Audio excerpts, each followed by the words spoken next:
कहानी बीरबल की खिचड़ी। एक दिन बादशाह अकबर ने अपने महल में ये घोषणा की कि जो आदमी सर्दी के मौसम में नदी के ठंडे पानी में पूरी रात खड़ा रहेगा, उसे बादशाह अकबर खुद पुरस्कृत करेंगे।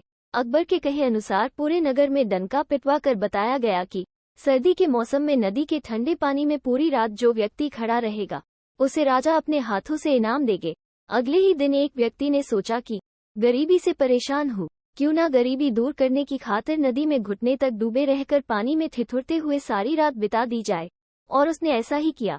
बहुत मुश्किल उसने जैसे तैसे ठिठुरते हुए वो सर्द रात पानी में बिता दी। और अगले दिन वो बादशाह अकबर के दरबार में अपना इनाम लेने पहुंचा। तो बादशाह अकबर ने उससे पूछा, तुमने कैसे सारी रात बिना सोए खड़े खड़े ही नदी में रात बिताई? तुम्हारे पास इस बात का क्या सबूत है? मैं कैसे मान लूं?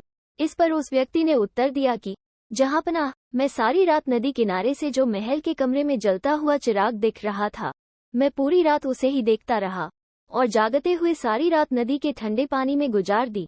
ऐसा सुनते ही राजा ने प्रत्युत्तर देते हुए कहा, इसका मतलब तो ये हुआ कि तुमने महल के उस जलते हुए चिराग की गर्मी के सहारे पूरी रात पानी में खड़े रहे और ठंडे पानी में खड़े रहने का इनाम पाना चाहते हो। ये तो सरासर गलत है। और बादशाह अकबर ने क्रोधित होकर सिपाहियों को उसे जेल में बंद कर देने का आदेश दे दिया।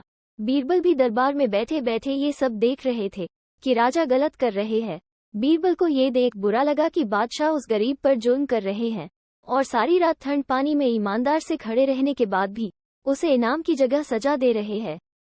तभी बीरबल ने मन ही मन सोच लिया कि राजा को एक उदाहरण के जरिए न्याय करने की सही सलाह दी जाए, ताकि राजा के पद की गरिमा भी बनी रहे और गरीब आदमी को उसका हक मिल सके। अगले ही दिन बीरबल ने अकबर को अपने घर भोजन पे खिचड़ी खाने के लिए आमंत्रित किया।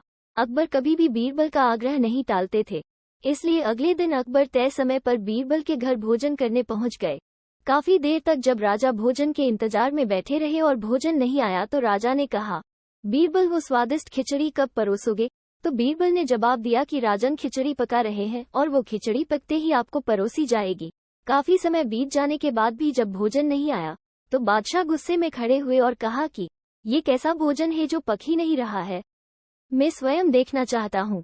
और गुस्से में राजा उस जगह पर पहुंचे जहाँ बीरबल राजा के लिए खिचड़ी पका रहे थे। बादशाह ने देखा कि एक बहुत लंबे से डंडे पर एक घड़ा बांधकर उसे बहुत ऊंचा लटका दिया गया है और नीचे जरा सी आग जल रही है।